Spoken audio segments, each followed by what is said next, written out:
Muchos de ustedes han oído decir que el Perú nunca ha ganado una guerra, que siempre hemos perdido, que nos han quitado territorio, pero eso no es cierto. ¿Por qué? Porque nosotros sí vencimos en el conflicto contra el Ecuador en el año 1941. Muchos de ustedes nos han pedido hacer un programa sobre este tema y aquí estamos cumpliendo con ustedes, nuestros seguidores. El conflicto contra el Ecuador tiene orígenes muy antiguos, desde inicios de la República, cuando, como herederos del Imperio Español, tuvimos que hacernos cargo de territorios que no estaban delimitados claramente. De hecho, muchos de estos territorios no se habían explorado. Justamente por esta falta de una delimitación clara es que surge el conflicto con el Ecuador. Estamos en el Campo de Marte. Detrás de mí hay un extraordinario monumento que rinde homenaje a los caídos del 41. Comenzamos. Soy Norma Martínez y esto sucede en el Perú.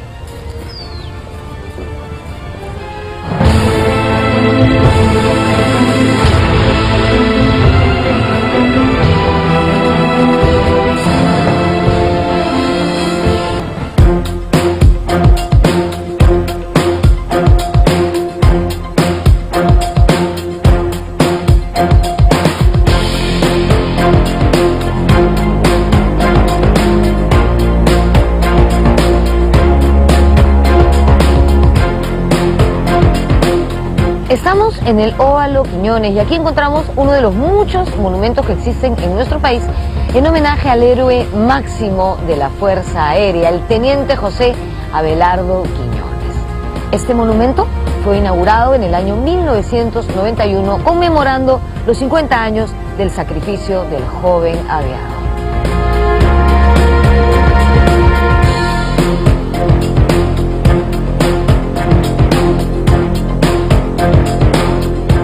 El acto heroico de Quiñones tuvo lugar el 23 de julio de 1941. Él formaba parte de la escuadrilla 41 de caza y a bordo de su avión se dirigió a atacar el puesto militar de Quebrada Seca, un puesto importante de los ecuatorianos. Resulta que llegando allí hizo un descenso para lanzar sus proyectiles, pero su avión fue impactado por la artillería enemiga y entonces comenzó a caerse. Quiñones, lejos de abandonarlo saltando en paracaídas, decidió estrellar su avión contra el puesto militar. Esa acción lo convirtió en el héroe que hoy honramos.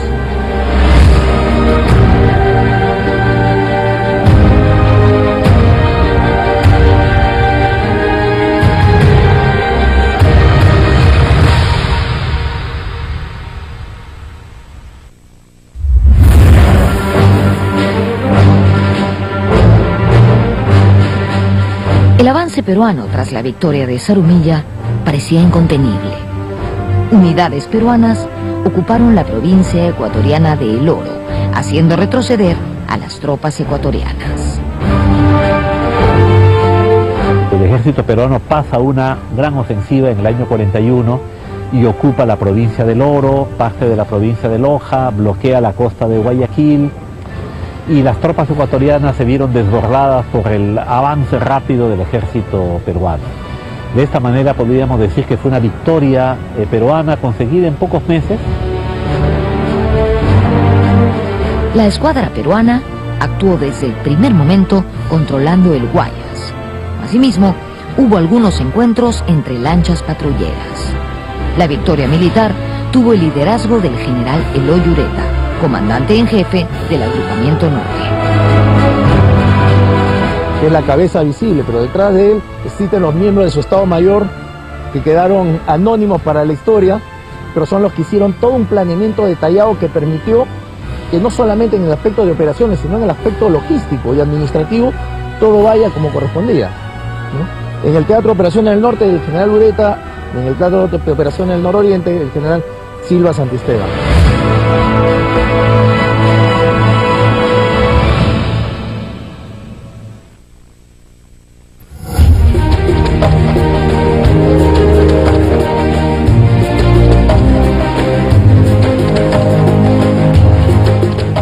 En el conflicto de 1941 destacaron varios personajes militares. Sin duda, uno de ellos fue el general Eloy Ureta. Él fue comandante en jefe del agrupamiento del norte y su actuación fue decisiva para conquistar la victoria. Por ello, el 18 de enero de 1946, el Estado le otorgó el título honorífico de mariscal. Desde entonces, nadie más lo ha recibido.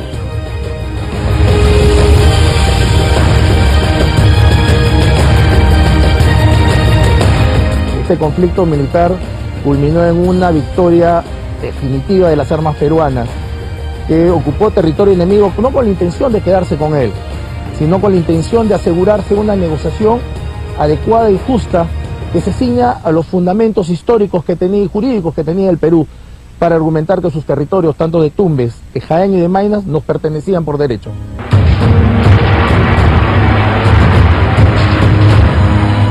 La intervención de los Estados Unidos, Brasil y Argentina detuvo el incontenible avance peruano, impidiendo así que se concreten las planificadas fases sucesivas. Se decretó un cese al fuego, pero a pesar de ello, continuaron los enfrentamientos.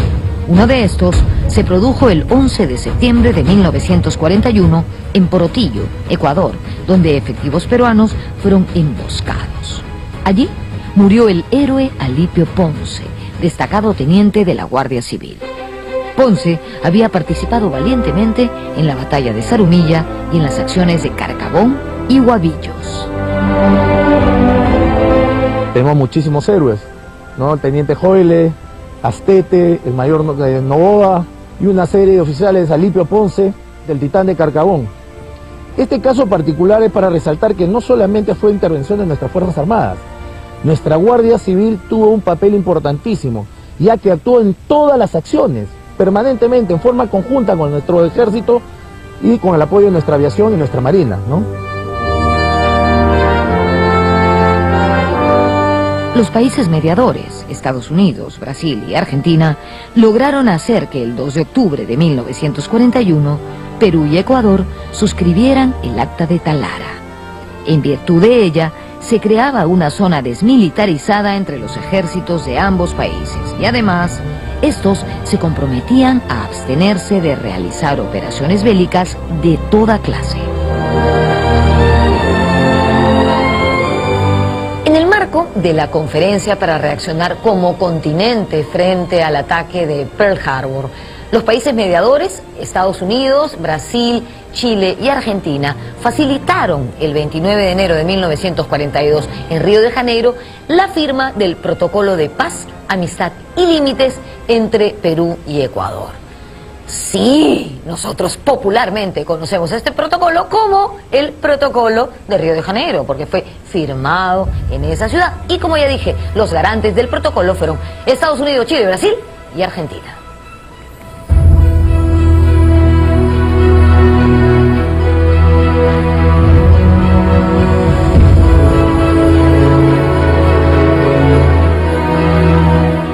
Días después de haberse suscrito el protocolo de Río de Janeiro, el Perú se retiró detrás de la línea acordada en el referido documento y entregó al Ecuador las zonas que ocupaba. Las autoridades civiles ecuatorianas ejercerían jurisdicción en las zonas que habían quedado desocupadas y desmilitarizadas en su territorio hasta que se diera la demarcación final.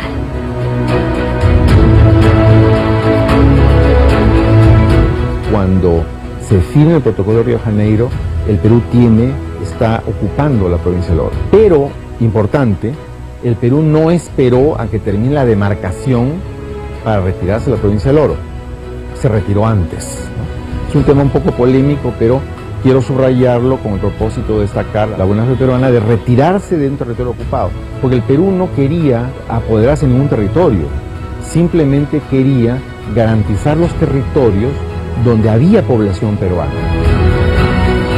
Estados Unidos interviene para actuar como árbitro y propone entonces unas conversaciones de paz que se van a realizar en Río de Janeiro, en la cual se consigue algo así como la delimitación definitiva de la frontera, que respecto del statu quo de 1936 significa una pequeña ganancia para el Perú. No es la pretensión máxima peruana, que era ocupar toda la Amazonía casi hasta las goteras de Quito, pero se logran ganar algunos territorios.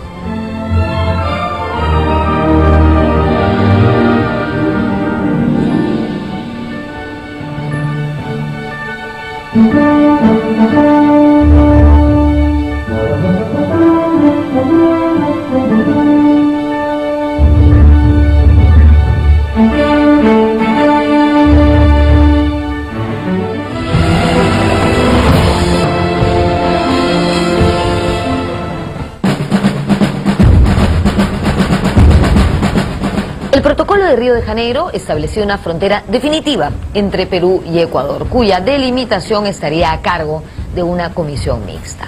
Sin embargo, un tramo de 78 kilómetros de la cordillera del Cóndor nunca pudo ser demarcado ni se colocaron los hitos respectivos. ¿Por qué? Por la dificultad geográfica del terreno. Y también porque desde 1951 Ecuador no se mostraba como muy dispuesto a hacerlo. Ante esta situación, años después, Ecuador volvería a presentar reclamos al Perú y renacerían las tensiones. Las tropas peruanas victoriosas participaron de un desfile en el Estadio Nacional de Lima. Este acontecimiento fue registrado en el documental Alerta en la Frontera, que finalmente no se estrenó en las salas de cine. El motivo fue que el gobierno peruano no quería entorpecer las negociaciones de Río de Janeiro. Ese material salió a la luz hace muy poco, luego de más de 70 años de ocurridos los hechos.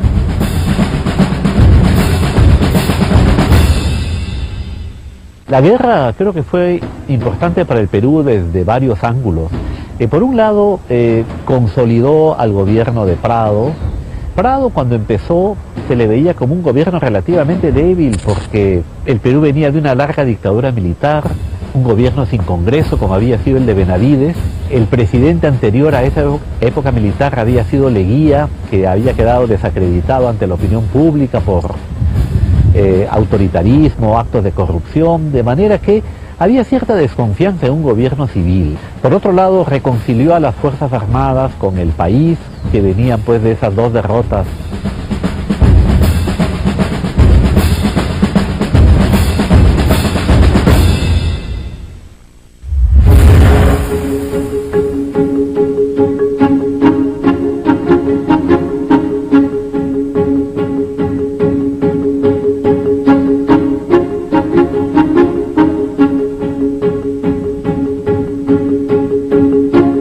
En 1945 fue inaugurado este conjunto escultórico en homenaje a los caídos del 41, que, como les dije al inicio del programa, está en el Campo de Marte.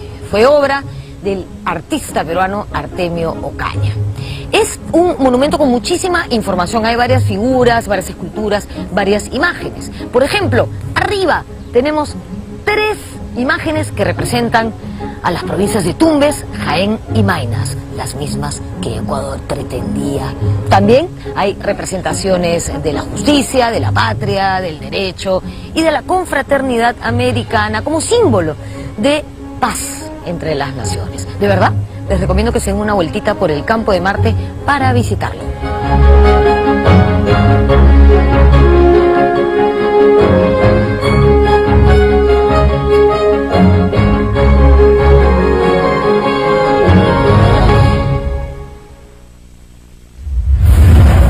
A pesar de la victoria militar de 1941, el problema fronterizo no se había sellado. En 1960, el gobierno ecuatoriano decretó la inejecutabilidad del Protocolo de Río. La estrategia ecuatoriana consistió en señalar que había un accidente geográfico que no había sido considerado durante las negociaciones del Protocolo Río de Janeiro, que era el río Cenepa. Ellos decían que el río Cenepa creaba 2 divorcios de agua en una zona donde se consideraba que había solamente un divorcio de agua, ¿no? Y que supuestamente eso invalidaba todo el proceso. Es un argumento un poco, digamos, bastante, digamos, poco consistente, y de hecho los garantes del Protocolo de Río de Janeiro en la década del 60 no aceptaron esta posición. Como todos sabemos, las tensiones entre Perú y Ecuador continuaron. Y así se dio el llamado conflicto del Falso Paquilla en 1981 y en 1995 el llamado conflicto del Cenepa. Este último abrió un periodo de conversaciones entre Perú y Ecuador para terminar con los impases demarcatorios. Estos se resolvieron gracias a las opiniones técnico-jurídicas de los países garantes que fueron solicitadas por Perú y Ecuador. ¿Se acuerdan, no? ¿Cuáles eran los países garantes? Bueno, si no se acuerdan igual, lo repito por si acaso. Estados Unidos, Brasil, Chile y Argentina. Finalmente, el 26 de octubre de 1998 se suscribió el Acta de Brasilia, que fue firmada por los presidentes Alberto Fujimori, del Perú, y Yamil Mahuad, del Ecuador. En mayo de 1999 se puso el último hito de la frontera, por fin, cerrando el conflicto que habíamos tenido con Ecuador durante tantos años.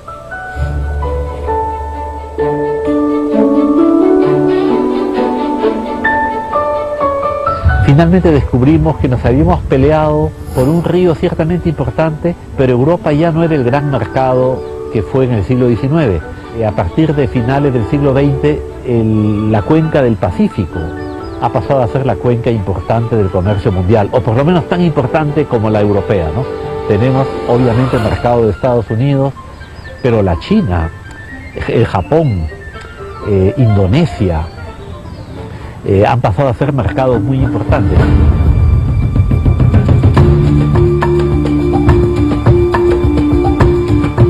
Pocos pueblos se parecen tanto como el Perú y el Ecuador. De aquí quizás a 100 años, cuando tengamos la prosperidad de la Unión Europea, ¿no? Cuando pensemos realmente en confederarnos, seguramente los primeros vamos a ser peruanos y ecuatorianos, porque somos pueblos casi gemelos. Esa expresión ha sido empleada por más de un diplomático que ha trabajado allá, ¿no? Para comenzar tienen costa, sierra y selva, ¿no? El quechua de Quito es compatible con el quechua del Cusco.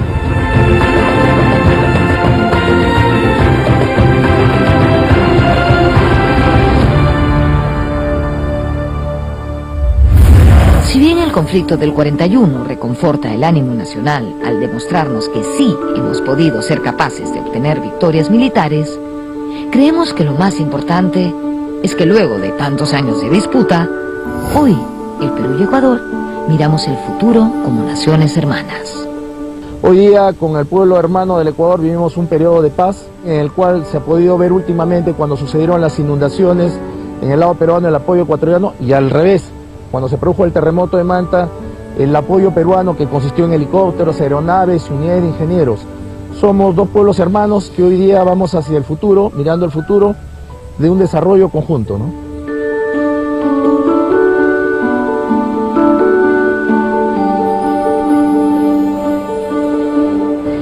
Si bien este programa se ha titulado El conflicto de 1941 y desde el inicio hemos resaltado la importante victoria militar que significó para el Perú, no queremos despedirnos sin destacar las relaciones que tenemos hoy con el Ecuador.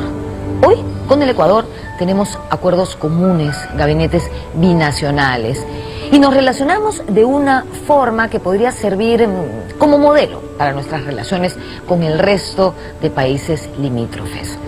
Yo, como ustedes, imagino, sueño con un mundo sin guerras, un mundo donde no sea necesario matar a nadie para resolver un conflicto.